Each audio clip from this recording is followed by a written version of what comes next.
We are glad to be with you today. I see that there's some people here, but I don't know who it is. Let us know. In the meantime, we're not gonna worry about it. We're gonna kick it today. I'm so excited today that we have one of my favorite people in the world with us today. I'm sure Camille probably shares that sentiment, I would guess. But yeah, we're just glad you all are here. Welcome to Weekly Wisdom. We are looking forward. We told you we're gonna have some special guests. We told you in this month that we're thinking a lot about gratitude, and so we have somebody that we're grateful for who is with us today. And Camille, if you kick us off. Yeah. Well, first I want to say, for those of you who haven't noticed on social media, it is Rajel's birthday. So happy birthday to Rajel. I don't know if you tell your age these days. I'm happy about my age. I'm 23. 23 years old today. I'm just playing. 48. 48 years young today. Glad to be in the land of the living. Feel blessed, feel prosperous, feel healthy. I feel good. So that, that's all we can ask for. I got people I love all around me. I'm able to do things that I love to do. And so 48 is looking good. So I'm looking forward to this year. I'm excited about 2 years from now, believe it or not. I know people don't believe me, but Camille knows I'm excited about that 50 mark. I was not excited about 30. I about had a nervous breakdown. Yes, you did. At 30, because I was like, oh, I don't have all these things that I think I'm supposed to have in place. But then I lived a couple more years, and those things that I was frantic about, many of them fell in place, and the ones that didn't matter. And it just took me some time to mature and realize that. Now 40, we had just moved from Michigan to Tennessee.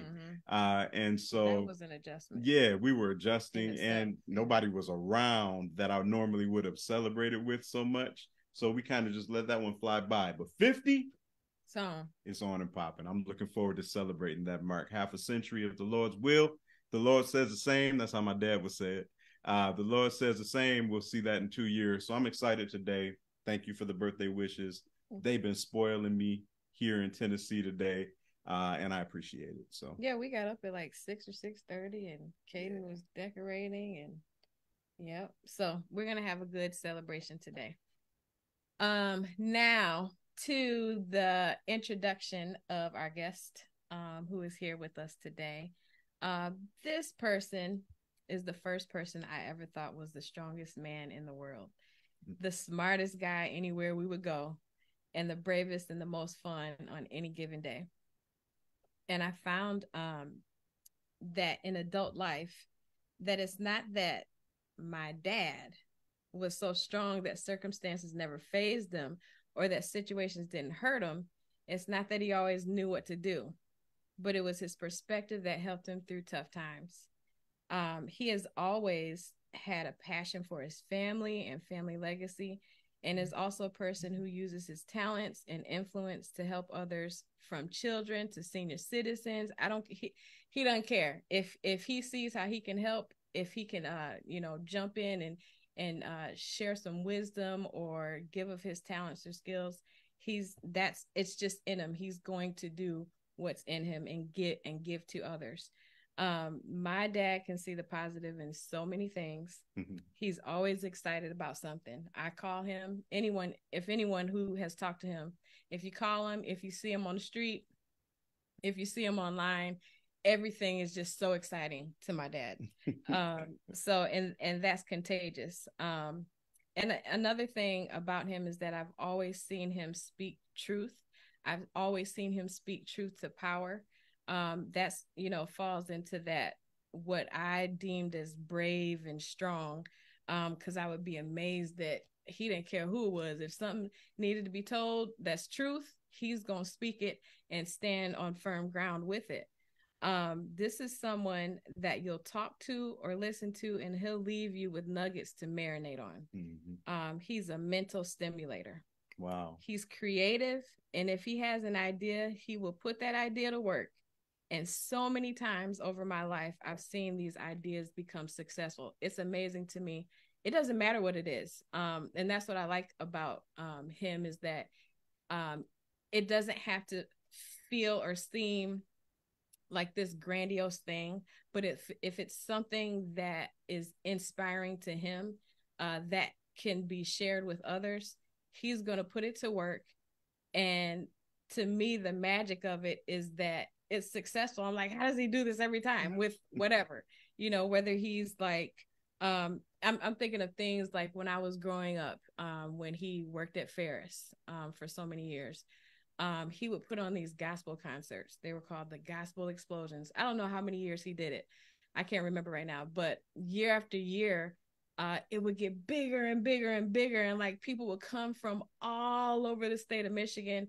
I'm sure likely out of other states too, but it was like this big, grandiose, really high time in gospel music, at Ferris. And I have such good memories of that, but I always was amazed at how he could rally people together and make this thing become this great reality. And I was just excited as a kid, like my dad put this on, we going, I love these artists, so things like that. I mean, he builds with his hands. He's creative. I remember a time when he was like, I'm gonna start building. He would make these what were they called? The Greek signs and paddles for the fraternities and sororities. And he's like, me and Dre, one of my cousins, we just gonna start a business and we're gonna create we're gonna build these things and sell them. They were so busy, like all the time. I feel like every weekend my cousin was over, they were building and they were selling.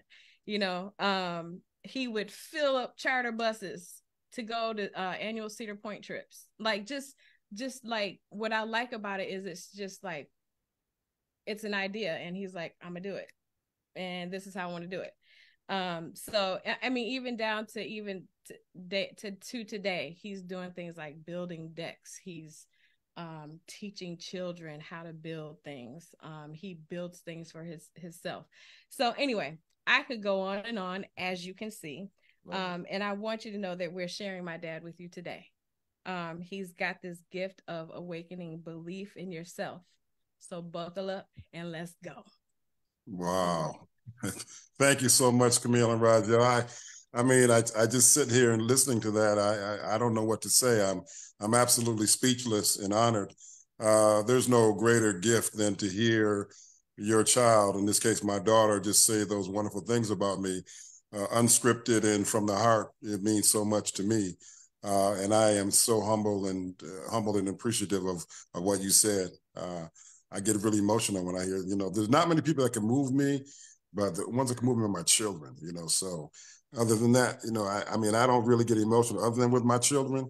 That's it for the most part. But man, I tell you, I'm so excited. And so if I get my eyes a little filled with tears, it's out of appreciation and just humbleness and thankfulness for your wonderful comments. And Rajel, to you, happy birthday, young man. I mean, I remember we go back a lot of years. 48, man, I mean, that's young. That's very young. You have a lot ahead of you.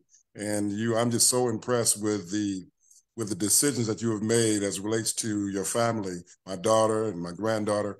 You've just done a phenomenal job leading that ship.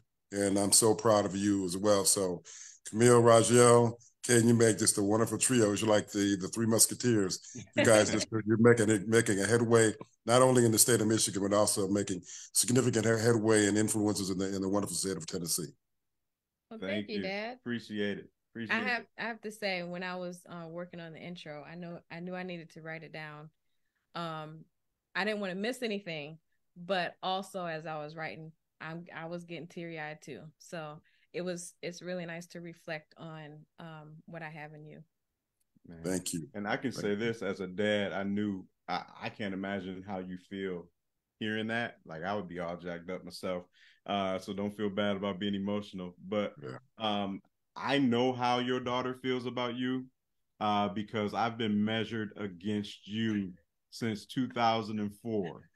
My dad, even before that, my dad, he would go around, do a sweep at night and make sure all the doors were locked. But my dad, when he drives, he does this. But my dad, when he talks to people, he goes in like this. And Oh, so, even dad, even dad, I don't know if I ever told you, but even down to, I'm like, my dad can drive and eat at the same time. Like Wow. that was manly to me. yeah, and that wasn't about me because I've always been able to do that one. But So he could do it. I So measured up. Okay, yeah, I yeah, measured right. up on that one. But yeah, there were some people in her past who couldn't do it, and she was like, can't deal with you. I don't got no time for you. Well, thank you so much. I remember when you all were moving to Tennessee, we were at, I want to say we were at the Olive Garden, and you had made the announcement, and I came, and I was just, oh man, I was crushed. You remember that? Yeah. I was crushed. I was just I was crying like a baby in front of everybody at the restaurant. I just didn't want you guys to leave. But I'm so glad that you didn't listen to me, that you went and moved and made your decision. You're certainly missed here in the great state of Michigan, but the residents of Tennessee are blessed by your presence. So keep doing what you're doing, continue to make a difference, and you're going to influence lives. You're going to influence lives that you don't even know you're touching. Trust me, that will happen. Yeah, wow. I appreciate the support. Appreciate that. Yeah, you tried to keep us there, but you didn't try to force it. You released us graciously. So I certainly do appreciate that. Yeah, that was hard. That was a hard time. It was an interesting shift. So I wouldn't stop for a whole bunch of people in the comments, but thank you, Mom. I appreciate the happy birthday. Love you. All right. Talk to you. I'm sure I'll talk to you very soon. But yeah, so one of the things, Raymond, that we've been talking about this month is gratitude. And so we've been talking about how many times it's our perspective that determines really our whole demeanor, our whole identity. Our perspective determines our identity. So if we're grateful, then we will be more positive, more optimistic. And if we're not grateful, we'll be more pessimistic. And so I know from the years, you're right, I've been around you for a while. It's been probably at least 33, 34 years that we've been in relationship, even before Camille and I started talking. I remember the first time I came over to your house, you all had the St. Bernards, and you had a pool table set up. Oh, they weren't St. Bernards. Great Danes? The Great Danes, the big dogs. How about that? And you had a pool table set up in the middle of the family room, and me and Dwight Warren and Rayella, we came over to the house and just kicked it. This is long before Camille and I were. They were bringing me home from rehearsal. You must have been riding with them. Maybe, yeah. I don't know. But I remember we came over there and shot some pool and hung out and stuff. But for all those years, I tell people I do trainings, for government and for businesses, and I've stolen a lot of your stuff. And I've told you that before, and you say, well, I stole it first. Right, exactly. So we've traded and we've plagiarized and we've done all these things. But one thing that I've always really appreciated about you is your perspective. And you push people to go after their dreams, and you push people toward their purpose, and you push them to a mindset of gratitude. So my first question for you is, what are you currently, like in this season right now, what are you currently thankful for? One thing, as you get older, there's one thing that you'll notice this probably in the next 20 years, that you're grateful for your health. You're grateful for your health. When you're young, you take it for granted. You take it for granted that you can jump out of the tree and you're not going to be injured. You take it for granted that when you go out at night, you're going to come back safe. You take it for granted that if you eat this food, it's not going to affect you in any kind of way. You take it for granted that you're going to come home safe, sound, and in sound mind and full body.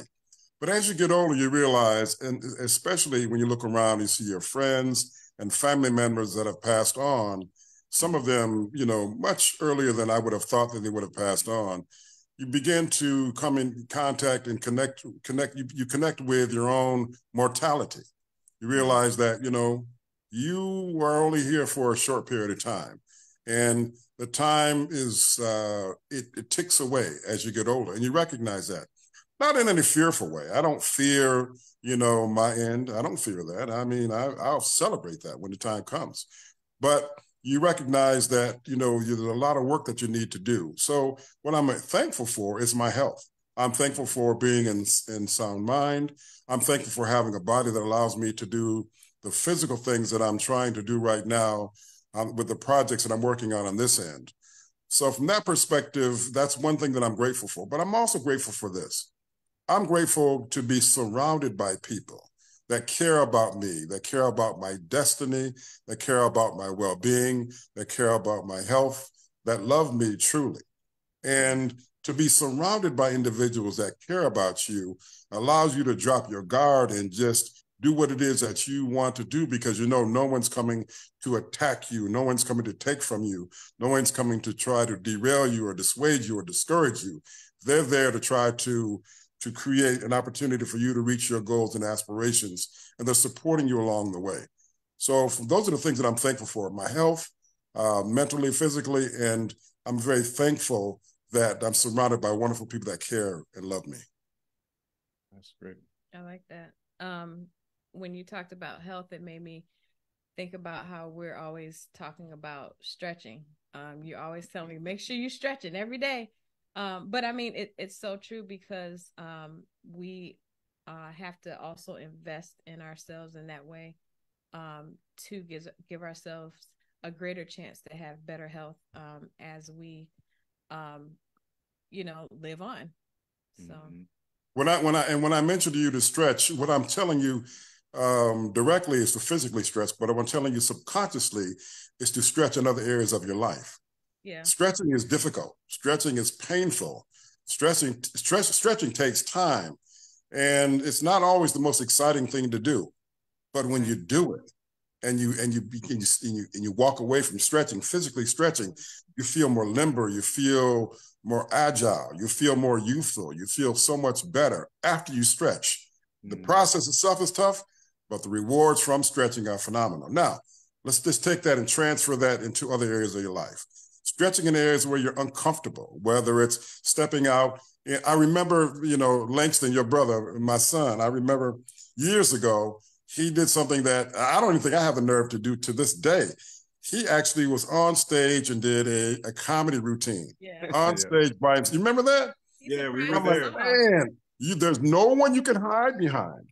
There's no one, and you can say it's on them. It's all about you. You're on that stage. You have an audience. You have to make that audience laugh.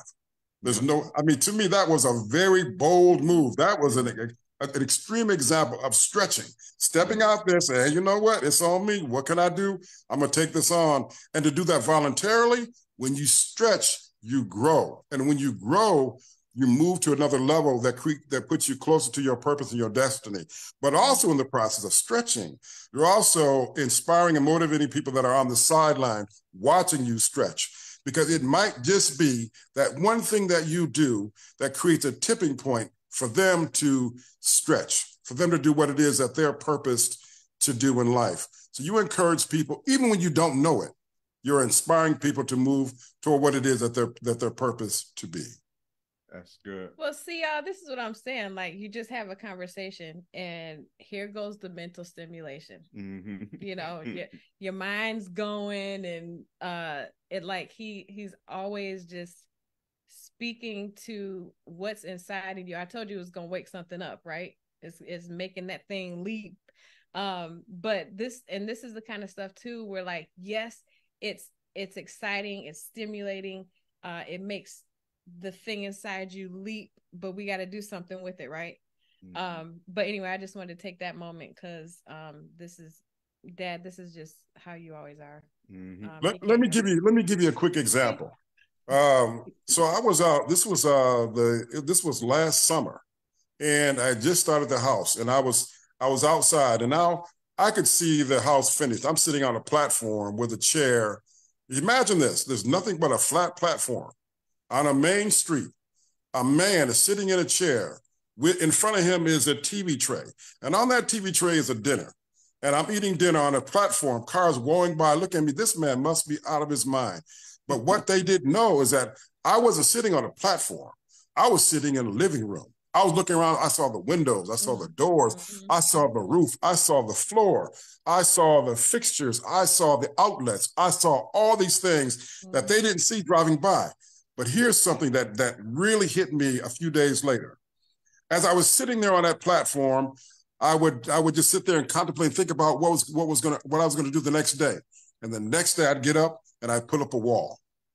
And then there was this yellow school bus that go by. And I'd stop and wave to the kids as they went by. I'd put up the wall. And the next day, I was out there, I was putting in some windows. And that same bus came by, I waved to them, and then I was putting in windows.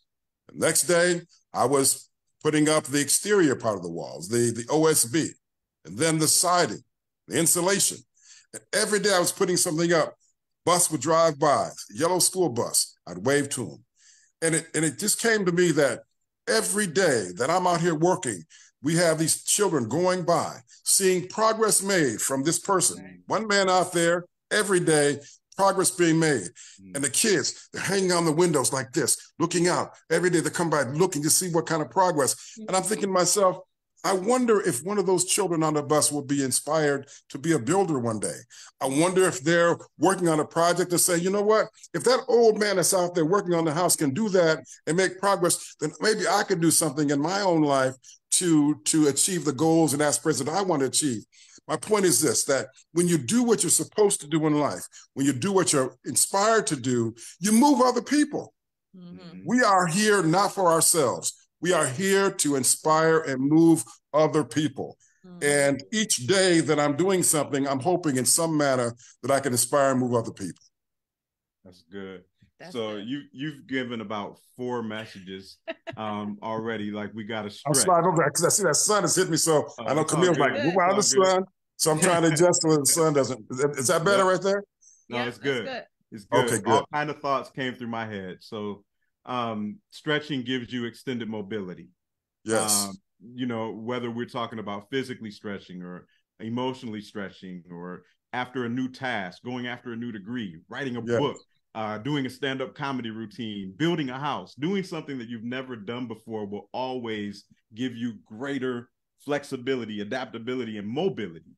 It allows you to be able to make that progress that you're talking about. And then you gave us a whole message about how people are really attracted to progress.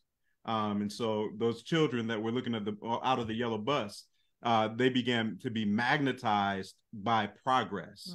And so many people just feel like they're stagnant, and so many people are stagnant. And many times, maybe it's because they haven't stretched, and that hasn't prepared them to have the mobility that they need. What would you say to somebody who really feels stagnant and really allows fear to paralyze them from moving into those new areas of mobility? Well, you know the old saying that fear is what false expectation appearing real. We've all heard that acronym before. And that's really what fear does. Fear can paralyze you, but it takes courage. You have to be courageous to step beyond fear. You know, one of my favorite scriptures is it talks about faith, the substance of things hoped for and the evidence of things not seen. So you have to step out on faith, which means you have to step out irrespective of what you see, irrespective of what you hear, irrespective of what you think the outcome may be. Step out on faith. Now, it could just be a little step. It could just be a small little movement in the direction toward where you want to go. That's great. Celebrate that small step. Today, before we had this meeting, this podcast, I was outside. And I told myself, before this meeting that we have at 1 o'clock today, I want to put in a ledger board. A ledger board is just a board that supports, in this case, it's supporting a walkway that I have connected from the tiny house to the teeny house. That was my goal. It was a small goal. It wasn't a big goal. But when I finished that ledger board, I was so happy. I was so excited. I said, I got that ledger board in. So it wasn't like, I'm going to try to build the house today. No, I want to get the ledger board. I may every day do something towards your goal, every single day. And then people say, well, you need to rest on Sunday. Okay, you can rest on Sunday. But let Sunday then be the day that you're writing down what you want to do on Monday. Let Sunday be the day I'm going to reflect on what it is I'm going to do on Monday. Let Sunday become the day that I'm going to gather my tools and set them to the side so that I can work on Monday. But do something every day towards your goal. Being paralyzed by fear is not uncommon. We all are there. That just reminds you that you're human. So for those that are paralyzed by fear, what I tell you is that, okay, now you're reminded that you're human. Right. But your purpose extends beyond fear. Your purpose will take you beyond those moments of hesitation and delay and those areas that cause you to want to be comfortable with just being safe. Step out and regardless of what you may think, step on out there, and I promise you, you'll be one step closer to where it is you're supposed to be. Yeah. I wish somebody would put in the comments, every day do something on your goal. Every day do something on your goal. That jumped out to me. And your purpose extends beyond your fear. Yes. Somebody, I wish you would put those things in those comments. Those are some nuggets. Those are nuggets. Yeah, and you know, that jumped out to me too. So just thinking of staying on your path to purpose. So by doing something every day toward what your focus is, that is what helps you to stay in alignment for purpose, for whatever God has for you to do in the season that you're in. That's good. I like that. I heard something one time from Dr. Naeem Akbar. He is a clinical psychologist at Florida State University, and he talked about the moment of your conception. You've heard this story before. At the moment of your conception, there's 400 million sperm in one egg. And you beat out the one that made you, beat out 399,999,999 others to make you. So your existence is not coincidental. Your existence is not by happenstance. Your existence is not because of some stroke of luck or genius. It's for a reason. You've already won the race. All I'm telling you to do, since you won the race, is to claim the prize. Claim the prize. What's the prize? The prize is to fulfill your mission. The prize is to do those things that you've been thinking about doing for a long time, because it begins with a thought, then a word, then an action, then a habit influences the character, and your character dictates your destiny. But your destiny begins with a thought, to a word, action, habit, character, destiny. So you think it, people are stuck there. People are stuck at words. Take the next step from word to action, even if it's one step or one half step, to get you to where you are supposed to be and where you're destined to be. Because when you get there, you'll be in a position to influence tens of millions of people when you get to the point where you're supposed to be in life. Yeah. See, that's one of them I've stolen already. So some of y'all who have seen me train have heard that one. I stole that. Thought becomes a word. Don't worry about where I get it from. Just know it's good. Came down the line. So now I have this other word to describe you, Dad. You're an accountability instigator. You instigate accountability. Like, it makes a person feel like, okay, I have no other choice but to do something with what I have. It's on me. No, that's good. That's good. We all have incredible talents, gifts, and strengths, Rajel, Camille. We all do. Some people think that, well, I don't have anything. No, you do have something. Right. Maybe you have the ability to ameliorate differences between people. Maybe you have the ability to foresee an invention or a discovery. Maybe you have the ability to write. Maybe you have the ability to write music and to create songs or to make people smile. But we all have some gift or talent that others are waiting on.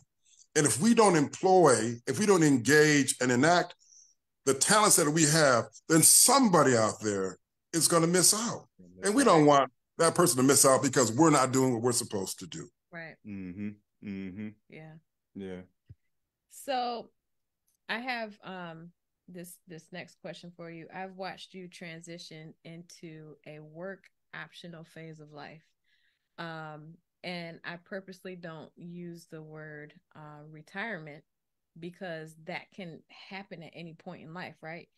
There's no age for it. So you're work optional, which is lovely. And I love to see how you're working that out because it helps me to plan for, for later. But what's God's theme or focus for you in this season of your life? It's been consistent for as long as I can recall, that I'm using the gifts that God has given me, and God has given me the gift of inspiration. I know that. I know that anyone that's going to be in my presence for any period of time is going to leave my presence inspired and motivated and encouraged to do something greater than what they're doing right now. And as you said a moment ago, I'm going to hold them accountable. So I remember what they say. They'll tell me about what it is they want to do. Like, okay, yeah. So they may think it's just casual conversation, but in my mind, I've registered that. So that when I see them in a few months or a few weeks or a few days, so how you coming on that? You had mentioned that you wanted to do this. Yeah. Well, no, you mentioned this, and then you said specifically that you wanted to do this by this day and this time. So now they're like, oh man, but normally I was just saying that. I don't expect you to really remember that. Oh no, I'm going to remember that because this is what you said. I'm just a mirror. Don't be angry with me. I just want to encourage you to reach toward what it is you said you wanted to do. Yeah. So in terms of where I see God working with me at, it is holding people accountable, but it's also holding me accountable as well. I have to lead by example. I have to lead by example because I know that people, as Roger said a moment ago, they gravitate toward leadership, they gravitate toward successes, they gravitate toward positivity. And I want people to gravitate toward me so that I can then position myself through the power of God, position myself to be in a place that will inspire them to do what it is that they want to do. But I must do what I need to do too. I can't be like, just do what I'm telling you to do what it can't work like that. I've got to say, I've got to just do what I'm supposed to do and let my work speak for me. Right. How did you figure out that one of your strong giftings is the gift of inspiration? Because I feel like, people feel like I don't know what it is that I have, or people, how people will discount what they have because they don't feel like it's as big or as great as what someone else has. How did you come to know what your giftings are? I think the reason that people don't know is because they've had a one-way conversation. Let me give an example. People always put things on the altar. Let's pray about it. Let's pray about it. But very rarely do you hear them say, well, God is telling me this. Here's my response back. God is sharing this with me. See, people want to pray about it and then they forget about it. Yeah. You got to pray about it. Say, okay, God, I'm waiting on a response. I'm waiting for you to tell me what it is I need to do. I put it out there. Show me. See, it's a conversation with God that you have. It's not a one-way thing. It's a two-way. You put it up and you get some responses back. Sometimes the responses are immediate. Sometimes they're weeks away. Sometimes they're years away. But there's always a response, and it's always on time. Yeah. Always on time.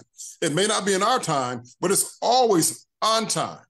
And that time may be 6 months. You're like, you know what? Now I know what it was that when I was asking about this 6 months ago, now I know what it is that I'm supposed to be doing. Yeah. It became clear to me. So I've always, when you have that connection and to have the relationship with God is a one-on-one relationship, you can't get caught up in the fanfare or what everyone else is doing. You can't get caught up in the hype of the church. You have to have a personal relationship with God that is strengthened through the church. But it's an independent and individualized relationship where you have that conversation with God yourself, and God will talk directly to you. And certainly you share that with other people in the church, but you have that relationship with God individually, and that's what's more important than anything else. Mm-hmm. No, that's good. That's good. So one of the things that I can recall in my college days, just coming to the office, playing Monopoly, different things like that we would do. In the midst of that, you were instructing and mentoring and teaching all of us, many of us, lessons. And one of the things that I remember you saying from early on is everybody needs a side hustle. And I would hear you say that over and over again, and it really planted and registered. It's been fun to watch what was then your side hustle move more to the forefront. And that's a challenge for people. I mean, look, Camille will tell you and knows I got a million side hustles. There's all sorts of stuff. I want to know from your wisdom, how did you begin to move your side hustle to your front hustle? You remember the pastor Carlton Pearson? You remember Carlton Pearson? Yeah. You know, and many will say that he fell from grace because his perspectives are certainly different than they used to be many, many years ago. But he said one thing that resonated with me then and resonates with me right now. And I know you know what I'm going to say. He said, I haven't stopped dancing. I just changed partners. And so to respond to your question earlier, Camille, about, you know, you were asking about how do I balance these things? And you know, and your question at Rachel about, you know, about the side hustle is that I'm directing my energy now toward the things that I really have passion for. Mm-hmm. Then I did that as a side hustle because I had a job. I had a family, you know, I had to take care of. I had responsibilities, I had duties and obligations. I needed to have a 401k. I had to have insurance. I needed to have a steady income. And so I had to do what I needed to do. But with that, I also was honing my skills in other areas. And I didn't know that honing those skills by making, as you said earlier, Camille, those Greek projects, I didn't realize that was going to translate into, you know, what I'm doing right now. I had no idea. But God knew. I didn't know. But what it was that I was obedient. And I was rewarded. See, I thought my reward was getting those $35, $40 for those Greek projects. Andre would know. We had the horizontal overlay. We had the vertical fusion. Had it down. We had it down. We were making money. We were making hundreds of dollars in some cases. Yeah, F&G. We were making all kind of money, you know. So I thought that was the reward. I thought that was a reward. I'm like, wow, here's a reward. Make this. But the reward was greater. You know, I didn't know it at the time. I just was obedient. And sometimes when you step into obedience, the reward that you think you're going to get is magnified later, because that's not, he's just giving you something to think, okay, I'm going to give you a couple of dollars to make you think that this is a reward. Keep you engaged. But I got some greater for you down the line. Just stay true to the game. Stay true to the word. Stay true to my direction. And later on down the line, you're going to reap an incredible reward. So big that there won't be room enough to store it. Yeah. I mean, it's crazy because when I look at that, you know, you all were making those Greek signs, and to now you're building decks. You can't, you got folks on the wait list. You can't even you can't accept all the projects that come to you. Because people are always seeking you out to build something special, or, you know, a deck, or, I mean, you're building your own house. Who knew from that project? And you had fun with it, and you learned a lot from it too. But just from that this is now what you're walking into. Like, I mean, that's what I love about your work optional mode right now, is like, if it got tight, you go build some decks. You know, you can create a line of wood gifts or something, and you tell folks you selling these. I mean, what did he do this summer? He's like, I'm gonna build some it was the garden elevated planters. Like, that's what I mean. Like, you just have an idea and you're like, oh, I'm gonna build these. And like, people were just buying them up, just left and right. Orders in. I was first. I was like, hey. But you know what? But what the thing about that was that what I was really selling was just the connection to nature and growing your own food, and you know, just being reconnected with watching the life grow. That's really what I wanted to sell more than anything else. To see that. And I know your parents had a raised garden bed. I really wanted them to, like those Super 100 tomatoes, because I wanted them to have those plants so they could produce a bunch of tomatoes and peppers, because I know that they would love that. So I wanted them to have that. So, you know, that to me, that was a greater reward, to see individuals make that connection to plants. Than, you know, so, but it was fun. It's still fun to make those. I enjoy working with my hands. Enjoy that. So one of the things that, as you and Camille were just talking, and you were talking about F&G, when you all were making the wood products there, and how that has become more and all that, it reminded me of a little bit of my journey. Like, and I'll quickly, like, I remember there was a point in time where I thought playing music, like, okay, that's it. This is my destiny. But then there was a point in time where I was doing sound and recording, and I was like, oh, wait, that's it. The music built on that. And that's why. Then I started doing like some youth ministry, and I was like, oh, wait, that's it. And the music and the recording began to feed into that. And all of it just layered and layered and layered. And then I was like, oh, really? No, I'm about to go do training in the HR field at a job, but I'm going to use the skills I got from preaching and what I understand about creativity from music and everything, just one at a time, and without keeping on going. But it kept layering, and these things keep layering. And every time my mind would be like, oh, this is it. Pastoring the church at Victory Life up in Big Rapids. It's like, oh, wow, this is it. I needed to know how to do all of these things to do this. And then it's like, now I'm going to move you. Now I'm going to move you across the country to do something different. And I'm going to begin to shake up your idea of what ministry is. And so you're going to get online on this thing. He told us to get online and do virtual before people were getting online and doing virtual. Like, and it was like, oh, that's it. And then it was like, well, wait, it's my job. And so all these things layer and layer, and God is a master strategist. He knows far better than us how those layers are going to build on one another and how they're going to work. And so I hear those same elements. And here's the other thing. So what you're doing now, who knows how long that particular thing is? Right. Because as soon as we get comfortable, back to your earlier point, as soon as we get comfortable, God will come in and shake that thing up. That's and right. Be like, now I need to see, will you obey me in this next area?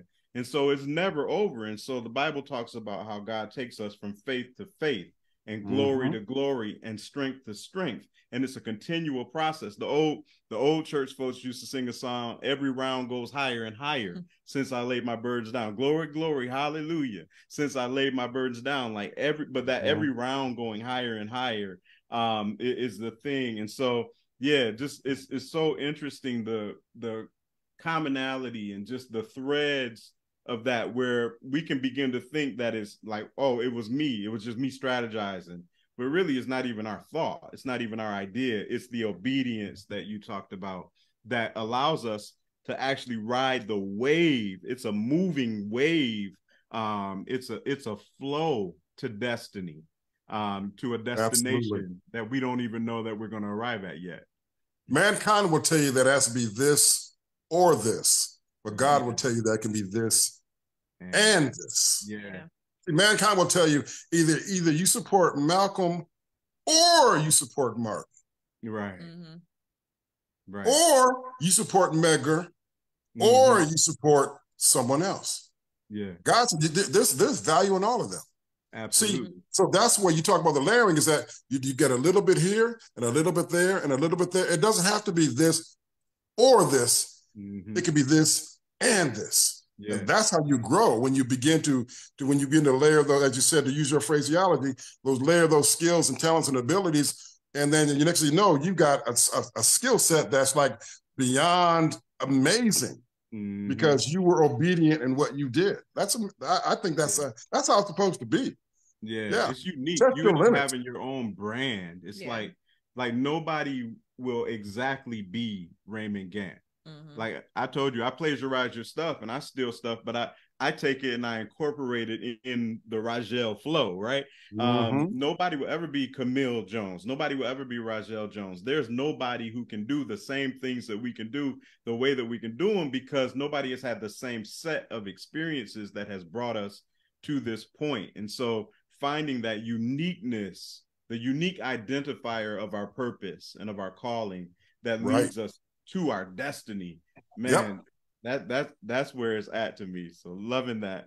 I'm just moving out this. I'm listening. I'm just moving out of the sun, Camille, because I saw you looking at me like, get out the sun. So, all right. So absolutely, Roger. Y'all don't know, Camille is like, her voice is in our head even when she doesn't say anything. Like, right.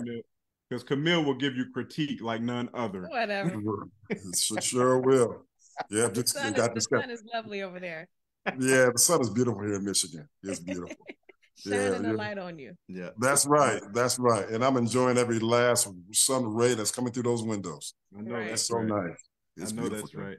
And so as you sit in the home that you have built, is more than a home. You have a whole homestead. I know that's been drawing attention, media attention, community attention, all over the place. Tell us a little bit about that project that you've been working on, what inspired it, and whatever you want to do to speak toward that. Well, I acquired the property about maybe 3.5 years ago or so, and it was in a pretty bad state. It was, you all saw it. It was in pretty bad state, and I couldn't salvage the house. And what hurt me more than anything else was to see this notice on the window, on the door, that the house was condemned, and I had my parents' names on there. That hurt. Yeah. I'm thinking, man, my parents would be so angry if they saw that. So I made my commitment that very day that I'm going to restore the respect and pride in this property that was earned and that was deserving of my parents. So moving forward, I couldn't salvage the house, so I tore the house down, and I decided, well, I guess I'm going to have to build a house. So I got on YouTube and I studied YouTube. I read books. I talked to people. Then I got out there with my shovel and started getting busy, digging up, footings, and I've got stories about the concrete, how I did the concrete. Man, we had I had forged the water out of the creek that's next to me. I had to get at 5-gallon buckets. I got the water out of the creek, brought it over, hand mixed it in a 5-gallon bucket, and ended up pouring 8 tons of concrete by hand. That's under the foundation of this house. 8 tons, all done by hand. It was in a 5-gallon bucket and a paddle bit attached to a drill. That's the concrete that's supporting the structure. It's all done by hand. But it helped me get strong, though. I mean, I got some guns now. Don't get me wrong. Those are 61-year-old guns right there, boy. 62-year-old guns. I'm keeping myself. So that was a direct benefit. But I wanted to also create a legacy for the family. So this is not just for me. It's that when I leave, when God calls me home, that this will be for my children. And so I wanted to stay in the family, and I want my children and grandchildren to be able to appreciate this house. And you can even see in the background, there are photographs back there. Those happen to be my great grandparents that you see there. You see, I think, Virginia and Wesley, and so this is all in honor to my parents, and also to honor the family legacy, to restore the level of respect and that this property deserved. And I want to acknowledge my ancestors that came before me, that worked very hard to get to where it was they were, in order for me to get to where it is that I am. So that's the whole point of this whole property, was to do that. Wow. So like what I heard from that is that you sit in the middle. You recognize that you sit in the middle, the recipient of the generations that have come before you, the beneficiary of them, and you've been able to stand on their shoulders to do everything that you've been able to accomplish. But your mind is thinking forward to your children, your grandchildren, their children, right. And just the idea of legacy. As like, I know we're coming close to our time, but I just wanted to know what you would share with us related to the concept of legacy. Well, I want you to know, as it relates to legacy, that it's never too late to start a legacy. The old saying that if you can fog up a mirror, you can still create legacy. So some people will say that, well, I'm 70 now, it's too late. No, it's not too late. If you decide to create a legacy, you can do it. You can change. You can do what it is that you are purposed to do, that you move in the direction that God wants you to move. You can start your own legacy. You can begin today. You can begin immediately. You don't worry about, sometimes we're guilted by the past. We're guilted by our mistakes. We're guilted by our flaws. We're guilted by our missteps. We're guilted by the things that we did that we shouldn't have done. And we live a life of guilt, and we can't get beyond guilt. Well, learn to forgive yourself. Say, yeah, I messed up. I didn't do this right. I didn't do the things I should have done. I did it too late. I didn't do it at all. I should have done it. I overdid it. I underdid it. But I didn't do what I was supposed to do. Be able to forgive yourself and move forward. And when you can forgive yourself and move forward, now you are positioned to create a legacy, because you're not operating out of guilt. You're operating out of what it is that you're purposed to do. You're operating out of the fact that I have a reason to be here. And you're operating out of the fact that I have a responsibility to those that came before me, a duty to those that are traveling along with me, and an obligation to those that are coming behind me. That's great. That's great. I love that perspective. Never too late to start legacy. Never too late. It's never too late. So this is the mental stimulator. This is the accountability instigator. Yes. This is my father-in-law. This is RG. This is however you know him. We're so happy to be able to share some time with you, with our Weekly Wisdom community. I can't see stuff that they're saying. I don't know if they're saying or not. A lot of people watch on the rebroadcast. But I just want to say thank you for being with us today. Thank you for being with us always. but for sharing your time with our Weekly Wisdom community. This week, it's always a blessing. It's always a treat. I always grow from being around you. Iron sharpens iron, and you absolutely sharpen everybody that you come in contact with. So thank you so much for sharing your nuggets with us today. Thank you. Any final words from Camille? And likewise, this is just how our regular talks go. So it just felt like we're on the phone or sitting in the living room or something with you, Dad. So I'm glad to be able to share this kind of, conversation and stimulation with the Weekly Wisdom community too. Thank you very much for inviting me. I appreciate it very much. And to the Weekly Wisdom community out there, stay tuned. There's a lot more coming. You've got a connection with two wonderful people that are God-fearing, God-inspired, and God-led. And I promise you, you won't be disappointed. Stay tuned for future episodes of Weekly Wisdom. Thank you. Thank you. Appreciate it. I was going to say my closing word. I liked them so much, I took on this hairstyle. So I'm excited. I'm excited about all of it. Thank you. All right. So look, we love you. We'll talk to you soon. Everybody have a phenomenal, victorious week. And leave your comments, leave your takeaways. I see a couple of you commented. Thank you so much, Marie. And we'll talk to you all soon. All right. Thanks. Take care. All right. Bye.